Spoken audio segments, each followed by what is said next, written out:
ایک دفعہ उम्मे सलमा ने पूछा कि या रसूल अल्लाह, दुनिया की औरत का दर्जा ज़्यादा है या जन्नत की औरत का? तो आप सल्लम ने जवाब दिया कि दुनिया की औरत का। तो उम्मे सलमा ने कहा कि या रसूल अल्लाह, वो कैसे?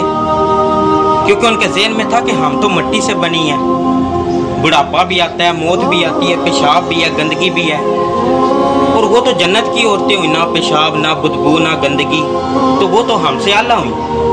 तो आप सल्लम ने जवाब दिया कि उम्मे सलमा, दुनिया की औरत नमाज पढ़ती है, दुनिया की औरत अल्लाह की बंदगी करती है, दुनिया की औरत पर्दा करती है, और दुनिया की औरत गुनाहों से बचती है।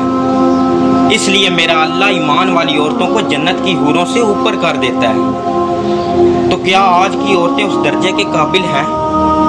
नहीं है। एक ईमान वाली औरत का असली जेवर सोना या चांदी नहीं, बल्कि उसका असली जेवर हया और पर्दा। बदकिस्मती ये भी है कि जिस उम्मत के चेहरे ना बिगड़ने की नबी पाक सल्लल्लाहु अलैहि वसल्लम ने अल्लाह से दुआ मांगी थी, वही उम्मत आज टिकटॉक पर जोकर और स्नैपचैट पर जानवरों जैसे चेहरे बना लेती हैं। पहले जो अमीर लोग दूसरों की लड़कियां नचवाते थे पैसे या अपनी ताकत के बलबूते पर, आज उनकी अपनी बेटियां अपने बाप दादा का कर्ज उतारने के लिए टिकटॉक पर बिल्कुल फ्री नाच रही हैं। अफसोस, हम औरत उसे ही समझते हैं जो हमारे घर की हो, बाकी कोई भी हमारे लिए औरत नहीं होती, बस एक गोश्त की दुकान होती है, और हम उस गोश्त की दुकान के बाहर खड़े उन भूखे कुत्तों की तरह होते हैं जिनकी हवस भरी नजर सिर्फ उस गोश्त पर टिकी हुई होती है। मैं लड़कियों से बस ये कहना चाहूंगा कि अगर गोश्त नंगा हो तो कुत्ते उस पर झपटेंगे ही। प्लीज अपने जिस्म की हिफाजत करो।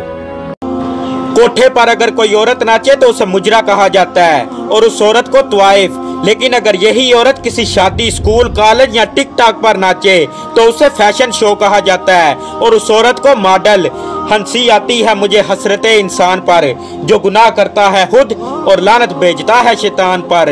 अफसोस, अगर कोई औरत ये चाहती है कि उसका शोहर फरिश्ते जैसा हो तो पहले अपने घर को जन्नत जैसा बनाए, क्योंकि फरिश्ते जहन्नम में नहीं आया करते। और अगर कोई मर्द ये चाहता है कि उसकी बीवी हूर जैसी हो तो पहले अपने आप को नेक बनाए, क्योंकि हूरें शैतान को नहीं मिला करती।